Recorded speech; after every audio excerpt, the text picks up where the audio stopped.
Hi everybody, welcome to the Sabbat meet for Ostara. This is the Spring Equinox Sabbat meet 2021. I am Sally-Shakti Willow. I'm a spiritual marketing strategist and a word magic alchemist. And I help visionaries align your words with your heart purpose to connect you with your tribe. I'm really pleased to have with me today my guest, Khalsa Nichols. Khalsa is a menstruality mentor and has been my menstruality mentor and my good friend for many years.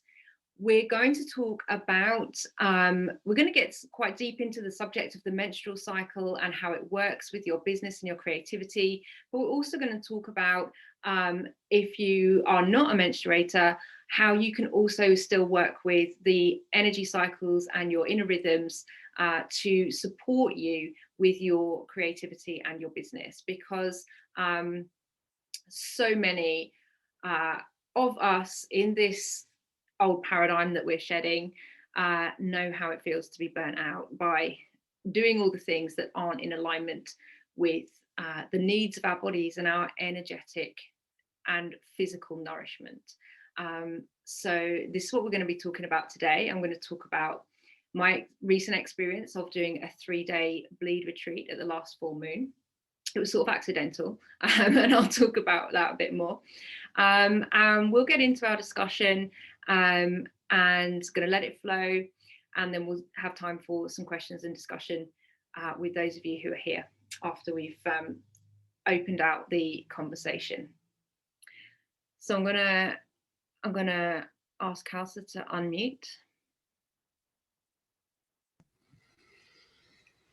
Hi everyone, it's really great to be here. So yeah, Sally-Shakti said I'm a menstruality mentor, and that means I work specifically with those with menstrual cycles to work in harmony with their cycles in their lives, and to, rather than fighting against the changes, the changing needs and changing feelings throughout the month, to actually harness the power of this. And one area that I'm particularly fascinated by, because I'm also a writer and creatrix myself and a business owner, is the way that all of this wisdom applies for whatever our life situation is, whatever our gender is, by harnessing the power of these changing cycles and looking at how we reflect within our own nature, the nature outside of us. And it's been really helpful for me in learning how to pace myself and actually recover from burnout. I had adrenal fatigue for many years, and it's been a huge tool for me to learn how to pace my energy better and get more in tune with what I really need at different times. So that's what I hope to share some of that with you today and in my conversation with Sally-Shakti. So thank you for being here, and thank you for tuning in. Yeah, absolutely, Khalsa. And there's a few things that I would like to start with to respond to that. First, just to add in with my own story as well. You know, I've been working with you for many years through this journey, and as you know, and some people here also know, I also experienced chronic fatigue when I was especially when I was working full time as a teacher. However, what I've noticed is that just finishing my job at the school wasn't necessarily enough to really let go of those cycles and patterns that were very, very and still can be very draining for me energetically.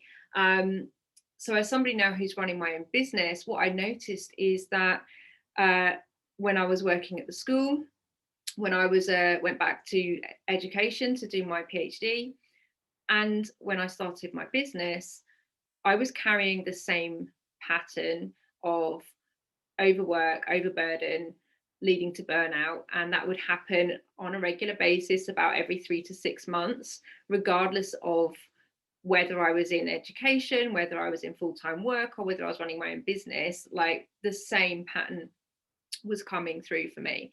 So I want to kind of start there. And I also want to just really open out by suggesting that if you are a person who's watching this who doesn't have a menstrual cycle, there are ways that also this conversation can be still really nourishing for you, because there are cycles that you can work with, one of which would be the moon cycle, for example, the waxing and waning, which, you know, affects our bodies, whatever our gender, can be a way of attuning and aligning with those inner needs of your own energy cycles. So Khalsa, would you like to say a little bit more about that? Yeah, I resonate a lot with that, Sally-Shakti, having also moved from being full-time employed to having my own business and discovering how deeply seated these patterns were. And it's like this adrenal overdrive of just keeping on going past the point of actually needing to stop. And what I learned with my study of the menstrual cycle, and similarly with the moon cycle, is that there's essentially these two halves of the cycle, as you said, the waxing and the waning. And mostly in our culture, we are encouraged to stay in this waxing mode the whole time, this productivity, and keep on going and constantly have something to show for ourselves. And that is so deeply seated that we often associate our worth with that, you know, whether we're producing, and that can be very hard to know when to switch gears and start going into the waning half. So in menstrual cycle terms, that would be the waxing half would be the first half, so the pre-ovulation phase or inner spring, and then the inner summer of the ovulation phase. So that's the first 2 weeks. And then in the waning, it would be the premenstrual week or inner autumn, and the winter, which is the menstruation phase. So similarly to the moon cycle, we can see that there's an invitation from nature to actually start dropping and letting go in that second half of the cycle, the same way that the trees drop their leaves and start to become seemingly bare. But actually in the winter, there's so much life going on under the surface. There's so much preparation for the next spring and for the next season. The same when we allow our bodies and our nervous systems to rest. And I know you've done a lot of work with this, with tools of soothing the nervous system, particularly around this recovery. And simply by resting, but resting in a very particular way, whether it's during the winter of the menstrual cycle or during the dark of the moon and the new moon, we can very profoundly allow our nervous system to reset. And that involves resting the mind as well as the body. So I found for myself, it's not enough for me to just have a nap or lie down, but it's really about dropping the to-do list and letting go of all the expectations and the goal-orientated stuff, to see what's there. You know, let the emptiness be there when that's all let go of, even if it's for an hour a day, starting small and letting that get bigger. So what has been your experience of that with your recent retreat? I just had a realization while you were talking then, and it was like, you know, for at least the last year, probably longer, my menstrual cycle has been out of rhythm with that lunar cycle, and I really would like it to be aligned. So I bleed around the full moon, when the outer energies are more outward and more full and more expansive, but I want my energy then is going inward, and there's like a contraction and a contradiction in that. And at the new moon, I'm at ovulation, so I would be more outgoing and outward and energetically expansive, but other people around me and the outer energies are more inward. And what I realized while you were speaking was, because I've only just started doing this, so now I am actually resting, and I'll get into how I do that. I've started to do my rest periods twice a month, because I actually want to realign with the lunar cycle. So I did my first 3-day bleed retreat at the full moon, when I was bleeding, but the moon was full. I did my second one 2 weeks later at the new moon just gone, because it was the new moon and I wanted to bring myself into that alignment. And I'll do my third one next week at the full moon again, because I'll be bleeding. So, although I think I might actually start bleeding before that. And I'm just realizing that that's what I need. This is why I'm out of alignment, because I need so much rest right now that my body needs me to go into that retreat twice a month. Once a month is not going to be enough until I've had the required amount of rest to actually get me back into alignment, which what I think now I've just kind of, that's just sort of come to me now whilst we're talking, because I need a phenomenal amount of rest, and that is because I have pushed myself too hard. I've been an overachiever and a high achiever, from day one, going through school, did my degree, became a teacher, went back to university to do a master's and a PhD. It's like I never stopped.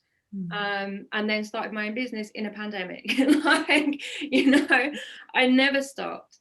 And what I used to get really frustrated about, and sometimes really angry, was when people would tell me, oh, if your energy's low, get up earlier and do some more practice, or, do this extra thing, do that extra thing. And all the things that they were telling me to do were really good things. And it's taken me decades to understand that until I actually let go of all of the things that I was carrying and the whole burden of those patterns that were ingrained within me, every time I tried to take up the new thing that was supposed to help me, I would just end up dropping it because I was already full.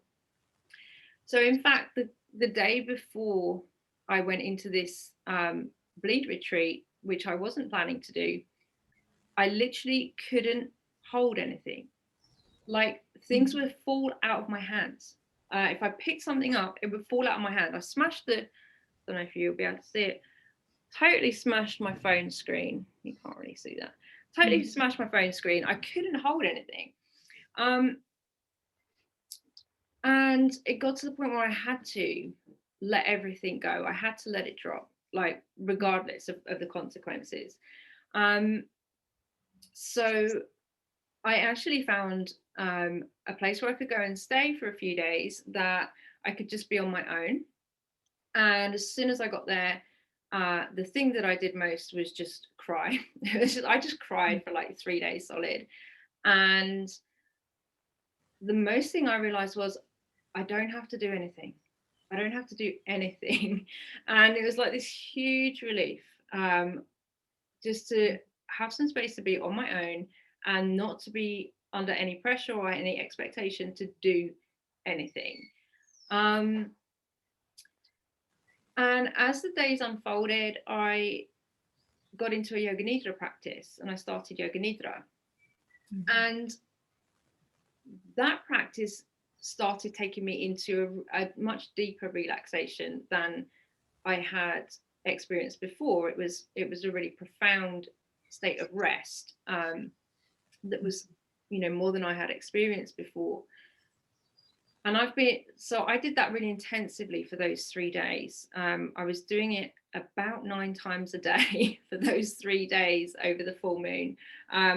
Literally like 3 times. It was about a 30-minute practice. I would do it 3 times in the morning before I got up, 3 times before I went to sleep, and then I would usually wake up and do it 3 times in the night as well. So it was really intense, but it was an opportunity that, until I did that, I just couldn't see how to realign myself. In fact, I know I said to you before I started that, I was like, I'm just going to have to let go of the outcomes. It's like, I know what I want, I know where I want to go, but I can't keep trying to get my brain to figure out how to get there, because my brain is just keeps presenting me with more problems, or like all the solutions turn out to be different forms of the same problem. So I just had to let it go, and I went into yoga nidra. Also, many people know I do a lot of journaling. For me, my journaling practice is a way to release. It's a way to move those energetic and emotional patterns, those vibrational frequencies, out of my body. If you have a look at what my journal looks like, it's not, I'm not writing for posterity. I am writing to move whatever is moving through and out of my body. And I find that a very effective practice as well, for letting go and letting things move through. Yeah, I love that, like writing to release. And that's what that phase is all about, is the release. And the parallel of that in our creative process, whatever we're creating in our life, whether it's business or writing a book or anything, there is this phase, which is like that deep sort of nothing is working, like I've got to let go. And that's called the potentize phase, because it is through that we unlock the potential of what's actually in our body of work or our business. It's only by this deep surrender of all the ways that we think we should do it, and even doing at all, that the new solutions can arise, right? Just like the winter giving way to the spring. And yeah, it's so powerful. And yeah, also, as you know, I love yoga nidra. It's something I've come back to a lot lately. And one thing I've realized about it as well is that coming out of it is just as important as giving yourself that space. The way you come out of a yoga nidra, if the yoga nidra is like an inner winter of just complete, because you're literally just lying there and surrendering and feeling your body.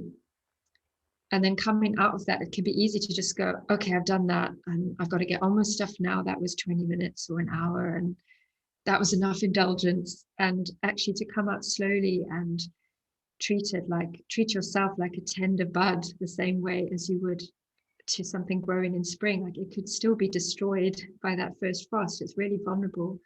And that emerging self is really vulnerable. And I had that experience today where I really took my time coming out of yoga nidra and went into so much flow for the rest of the day. Like suddenly I was just with my business and engaging in ways that were just coming from a full cup, rather than this, oh, I've got to do this. It felt like really natural and flowing. So yeah, it sounds really powerful journey that you've been on. So I think it might be helpful to just name those phases in the creative process as well.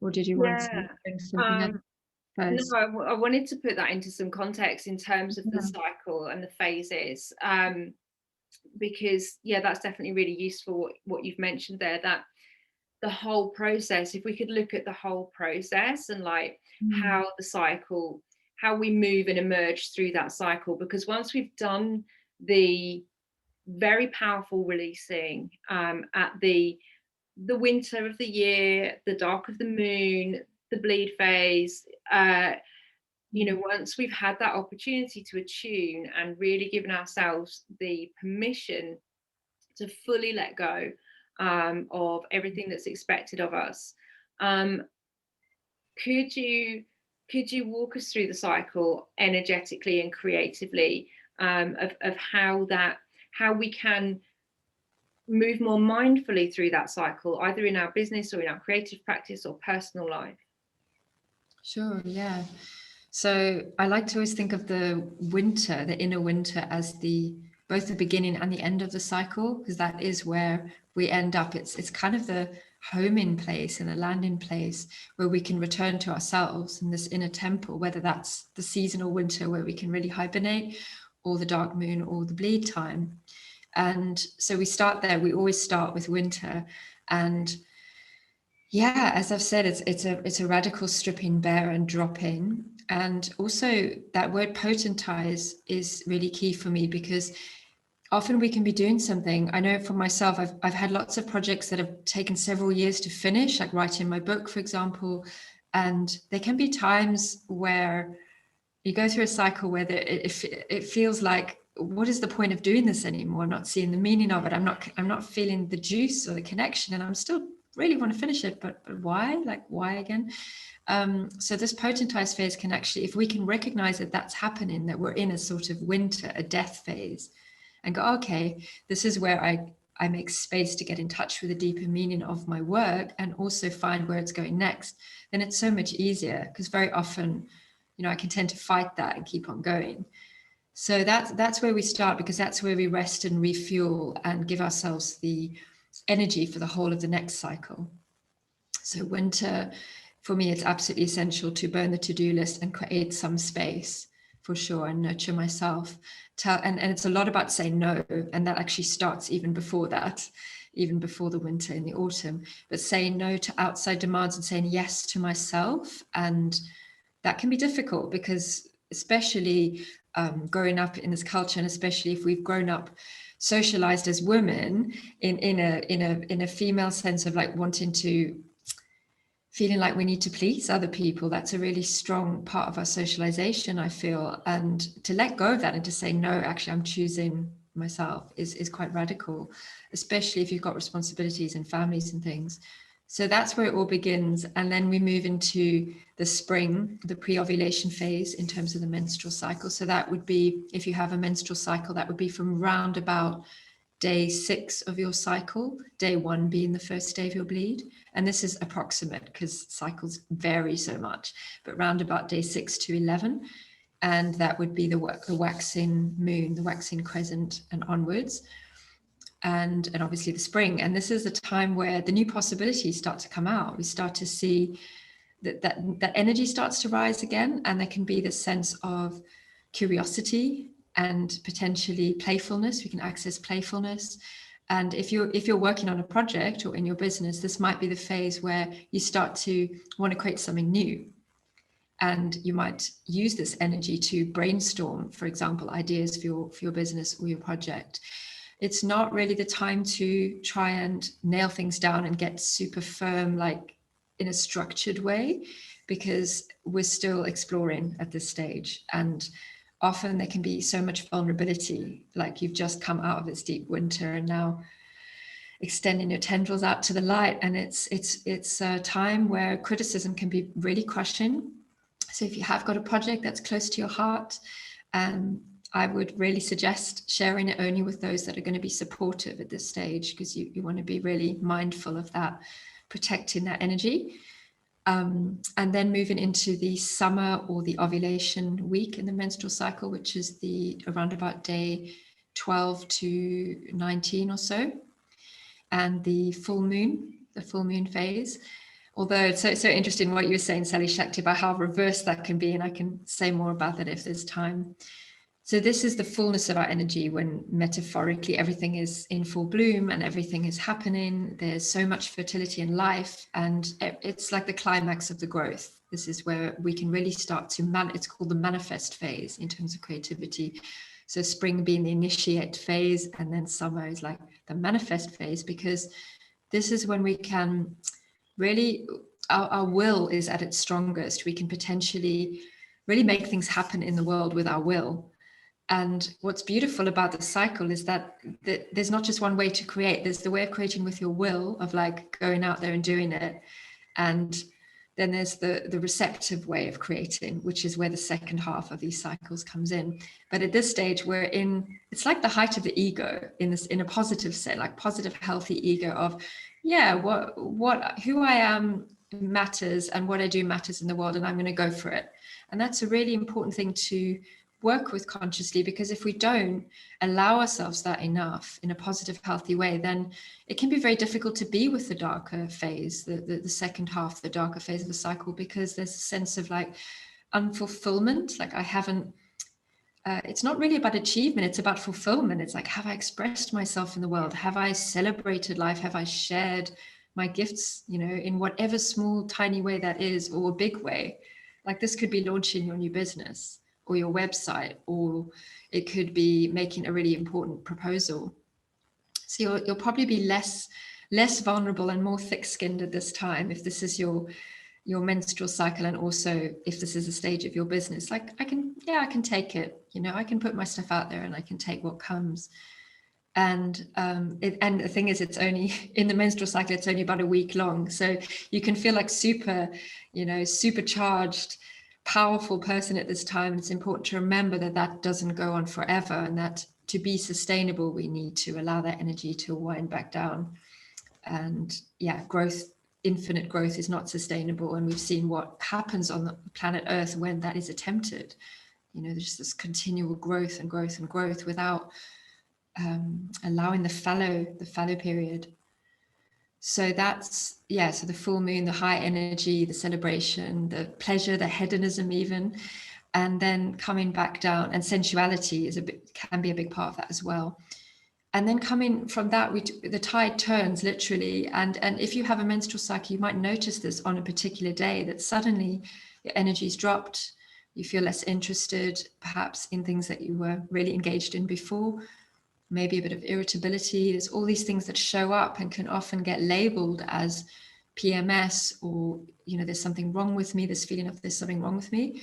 But in fact, it's a natural response to the energy shift to the second half of the cycle. And it's a strong hormonal shift as well if you have a menstrual cycle. And if you're in the waning moon, or in the autumn of the external, or in the what I like to call the potentize phase of the creative cycle, if you're creating something, this is not the potentize, the discern phase. So it's discerning, because you start to see, out of everything you've created, it's like you're now going to harvest it and see what is actually working from what happened in spring and summer.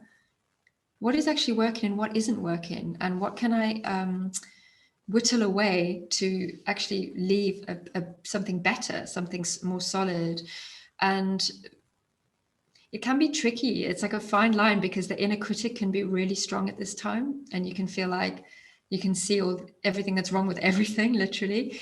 But there is so much power in that, to be able to see clearly what needs to change in one's life. And the trick is not to turn it against yourself and be really hard on yourself for the project, or like it's all a failure, when there's actually just some things that need to be changed about it. So this is a really potent time, and it's got quite a bad rap. Premenstrual time has got quite a bad rap, and it's kind of seen as like it's almost disabling you from being at your full capacity. But that's because we're often not conscious of what's available to us during this time, which is being really like truth seeing, and actually potentially being quite a channel for truth and clarity. And this discerning and editing power. So you can apply that if you're creating a book, for example, this is the natural time to edit it. If it's your business, it's a good time to look at what structures are serving you and what isn't, and what is actually a waste of your time, and you could just clear away to allow what you're doing to be more powerful. And I do this quite regularly, like just kind of look at like, what business activities am I doing that are just, I think I should do them, but they're taking a lot of my energy and they're not important. And then come back around again to the winter. So we end up back where we began, and once again, let go and rest. And this is when the project can be let go of. And that, in any given project that you're doing, you can go through this whole cycle several times. If you're doing something that takes a few years or even a few months, you can find yourself hitting this wall several times of, I just don't know where to go with this anymore. And that's when okay, it's time to let it go and go for a walk and focus on something completely different and come back with a refreshed perspective. And it takes a lot of trust to do that, as there's often so much pressure internally and externally to finish things. But we can use our autumn as well as a time to finish things. Often you will feel the drive. I don't know if you find this, Sally-Shakti. I know I do. I get this tremendous, I'm in my inner autumn now. I want to finish things. All the unfinished things start to bother me and I need to clean my space, and things that are untidy in any way are suddenly really needing to be sorted out. So it's like knowing when to focus these different powers, and you'll naturally start to notice it if you become attuned to this. You'll naturally start to see that you have these tendencies. And of course, these are just maps that I'm talking about, and everybody's so individual. But like, these are really useful maps to use to find out what's your experience of these cycles. So that's a kind of overall picture of it, and hope it's helpful. I think that's super useful, Khalsa, and I can see a lot of people nodding and taking notes, which is great. I definitely have that. My inner autumn comes in sort of two parts. The early part of the inner autumn, which is still has some of that high energy of summer and that drive and that push. That's when I'm really focused on getting things done. And that can be liberating, and it can be a bind. I have to know when to stop at that phase, because that's the time in particular, if I'm not already doing it, that's the time in particular when I can be up until, far too late, just like, I've got to get this finished. There has to be a cutoff point. I have to know when to stop. That'll last a few days, and then it will get into the okay, now everything really has to stop. And you know, for me personally, this is where my cycle's been very difficult, because I've just been at this flat line, but not like a dead flat line. I've been at the flat line of summer, you know, for like 40 years. And it's like, you know, I've just been attempting to achieve at that level continuously. And I really loved what you said. It really dropped in for me when you made a distinction in the summer phase between you said it's fulfillment, not achievement. And you know, that really dropped in for me, because I never celebrate my achievements, and therefore never think I've achieved enough, you know, despite the fact that I've done everything I've done, I've got all the qualifications I've got, I really couldn't go much further. I never think I've done enough. And that's because I'm not giving it the celebration, the recognition, the pleasure, and the embodiment. So I'm not feeling fulfillment, regardless of actually how much I achieve. And that's really dropped in. You know, there's a big distinction there. And I think that, you know, again, you know, culturally, especially through our education system, we're driven to keep needing to achieve more and more, without actually necessarily having that moment to step back and feel fulfilled by celebrating how far we've come. Yeah, I love that. And that's, each season has its tasks in a way, that in order to feel complete with them. And that's the main one for summer.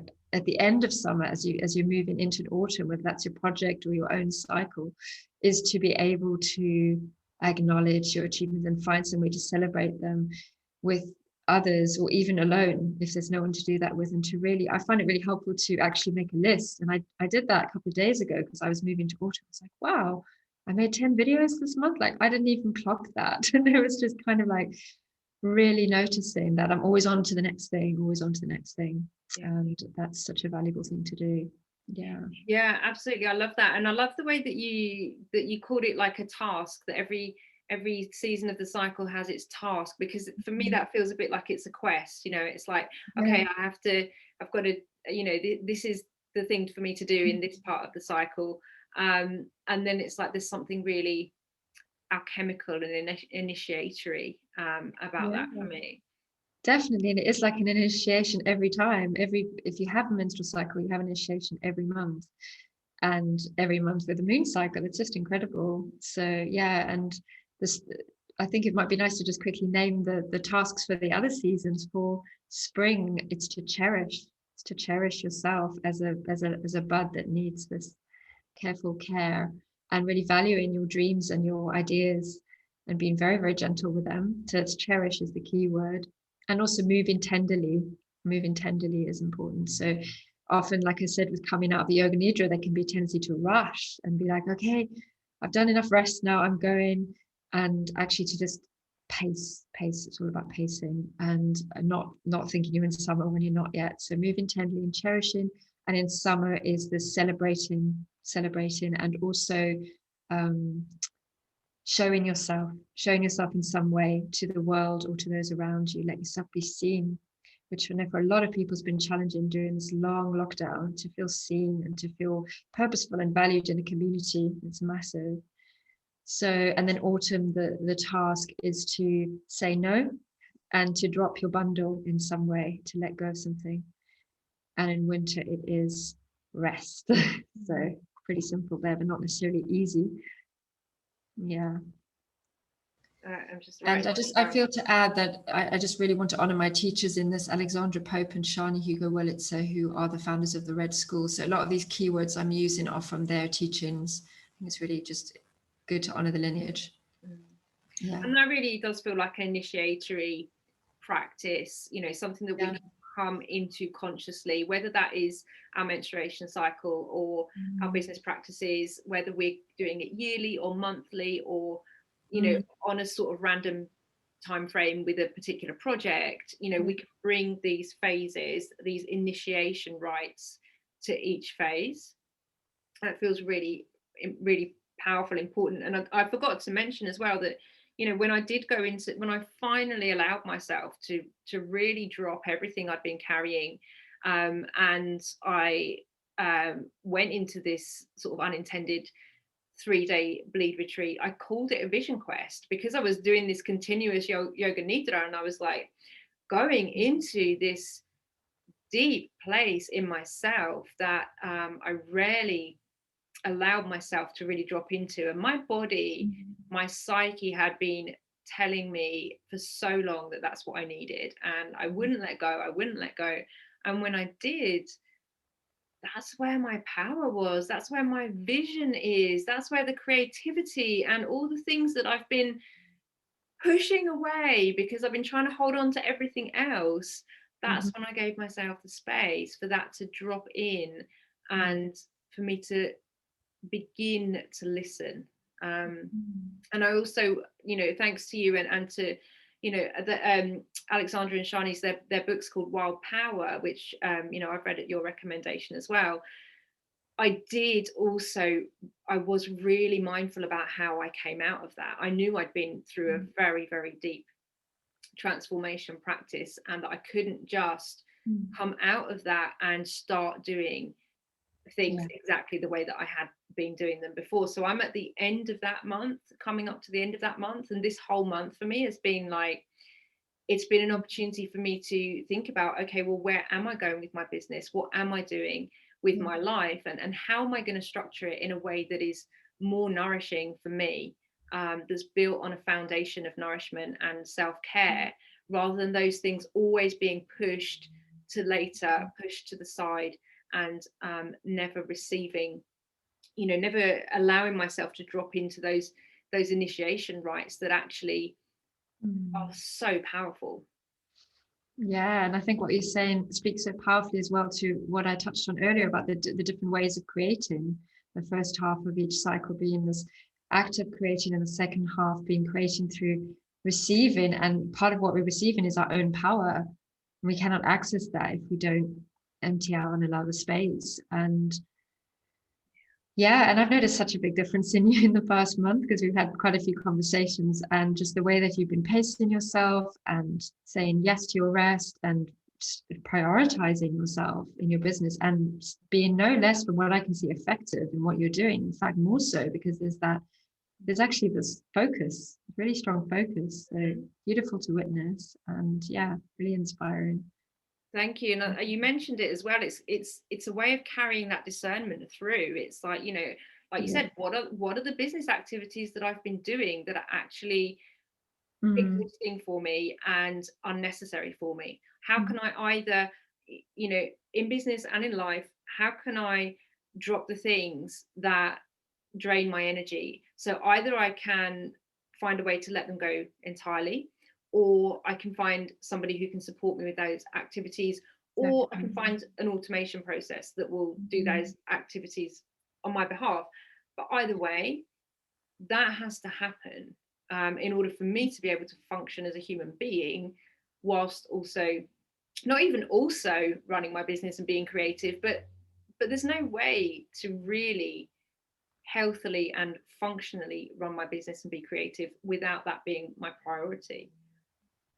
Yeah, I find it really helpful to. I've got this book. It's a moon journal, and it's beautiful. It's got like a chart for each moon cycle, from new moon to new moon, and then if you have a menstrual cycle, you just fill in where yours is around that. And there's also pages of reflection. So I write every month during my bleed, like, what are the downloads I'm having and the insights, and often I get ideas for what I want to implement the next month in my business, and then I'll look back at it the next month, and not necessarily all of those things have happened, but that there's something about that intention and that seed that's carried through of going in that direction.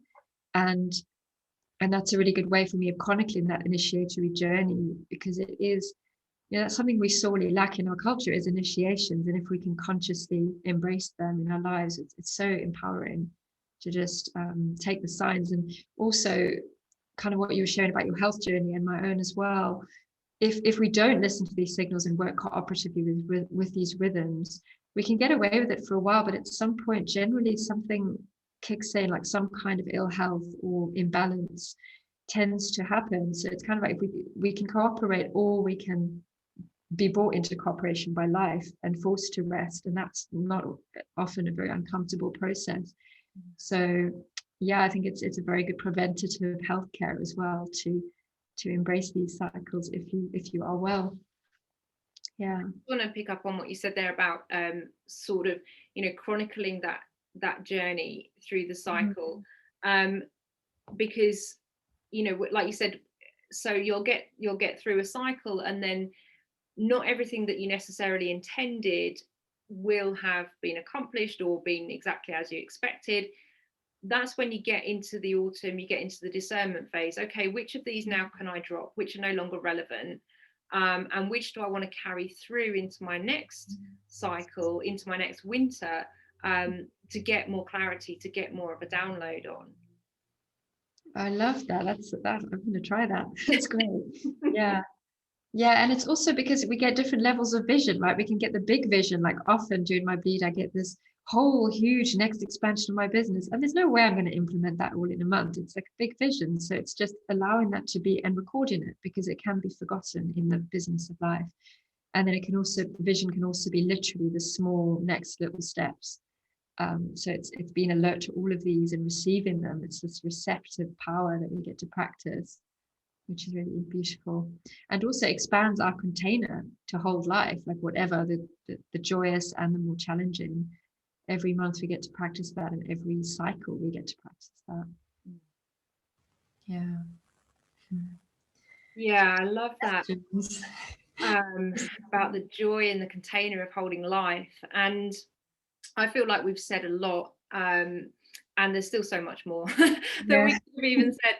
But what I'd love to do is actually give everyone a moment to just drop, you know, to take in some of this rest, this dropping that we often don't get an opportunity to do.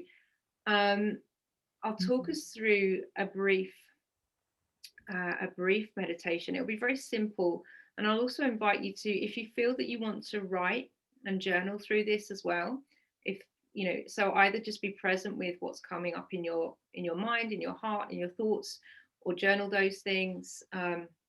That's your choice. So we'll just all start by dropping in, really getting present in the body, dropping into your hips, feeling your feet on the floor. Whatever information you have been absorbing, just let that drop and trickle down through your body into the roots of the earth, and let it go. Whatever you need to remember, you will retain. And taking a few really deep breaths to sigh out, and really dropping into that deeper level of relaxation.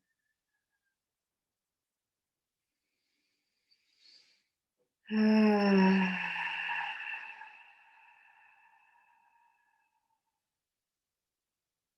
one more deep exhalation.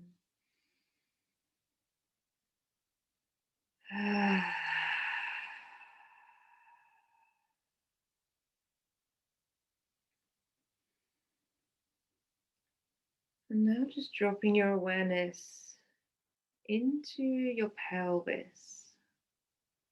Imagine your pelvis like a pool or a lake, or a bowl or a basin or an ocean. Your pelvis as this deep container of water. Your emotions are stored there. And the element of your sacral chakra is the water element. And right now, the moon is in Khalsa, the water sign. And in the water of your pelvis, in the pool or the lake of your pelvic bowl, you see the moon reflected. Notice what it looks like. What phase of the cycle is she in her reflection?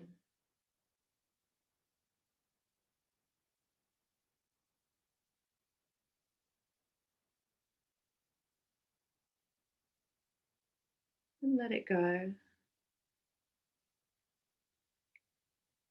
Just breathe here.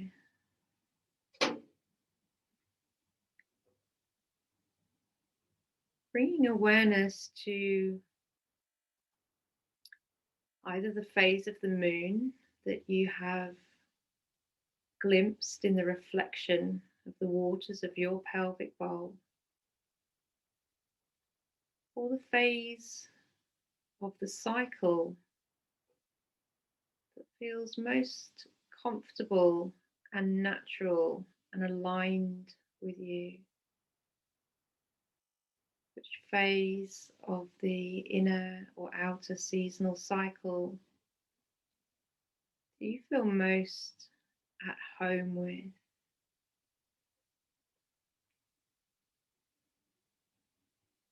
How are your energies in that phase?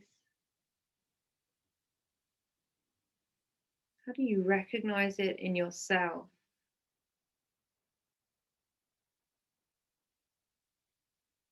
What is your favorite thing to do at that time?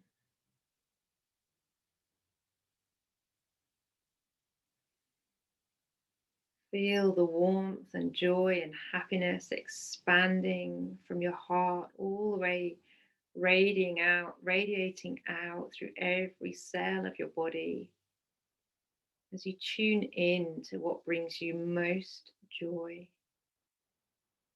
in your personal cycle.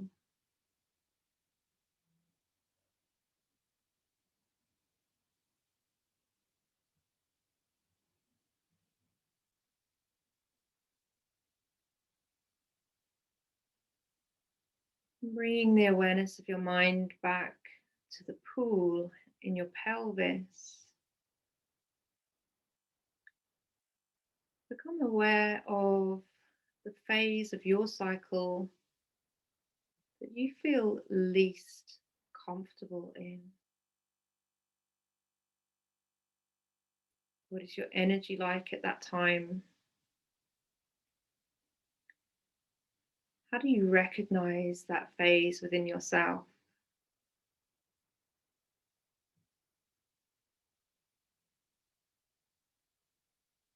And what are some of the actions that you take or you have to take that feel uncomfortable for you? Just be present with that discomfort for a moment.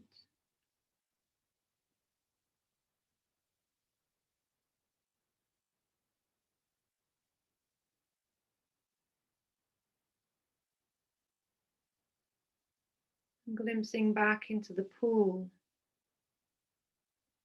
Notice if any other images or ideas or sensations float to the surface. Is there something that your deep inner wisdom would like to share with you right now?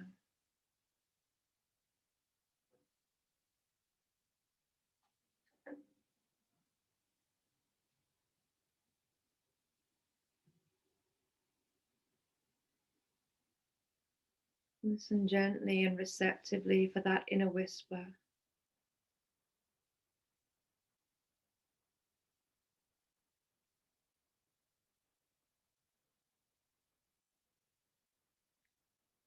And looking back into the pool, you see a perfectly balanced and aligned half moon. What would it look like for you, and what would it feel like for you? What would it be like for you to feel balanced and aligned in your seasonal cycle?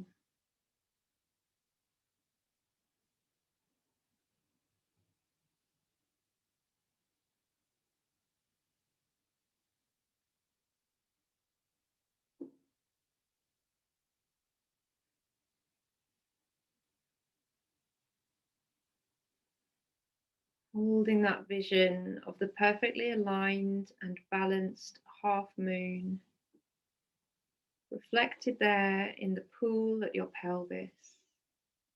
Just breathing with that. And on your next inhalation, drawing it up into your heart, allowing it to settle there and to radiate into all of your cells with each breath. Radiating on the inhalation and relaxing on the exhalation. Noticing your breath as its own rhythmic cycle of expansion and relaxation. Are there any parts of your breath that you hold?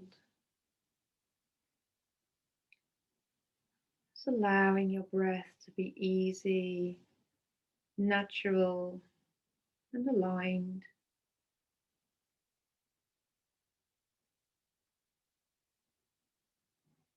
Your belly relax. Feel the soft inner parts of your body fully supported by your bones, your skeleton, your structure. Fully held up by the earth, the crystalline grid beneath your feet, the mother matrix.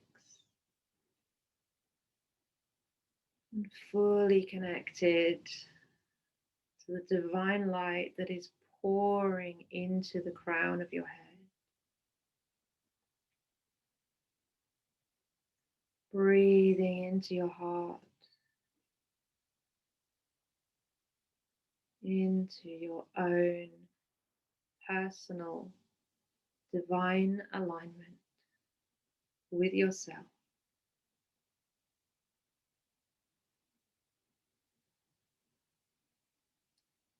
Becoming aware of your breath, becoming aware of your body. Taking some deeper breaths, exhaling, allowing your body to begin some small gentle movements as you bring awareness and life back into your physical form. Take a moment to make any notes that you feel to.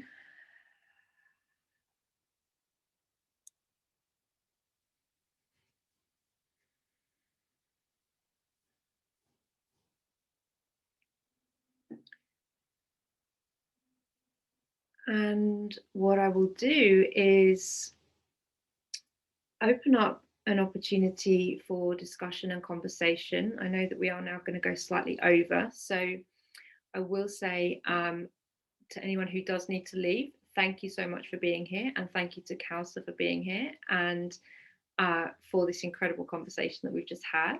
I'm going to stop the recording in a moment and then open up space for some brief shares. If you I'll stop the recording now. So thank you so much for being here, and look out in your inbox for a very beautiful special offer, an invitation to the next Divine Alignment activation. Check that out. It should be in your inbox any minute now, and we'll stop here and we'll continue on the other side.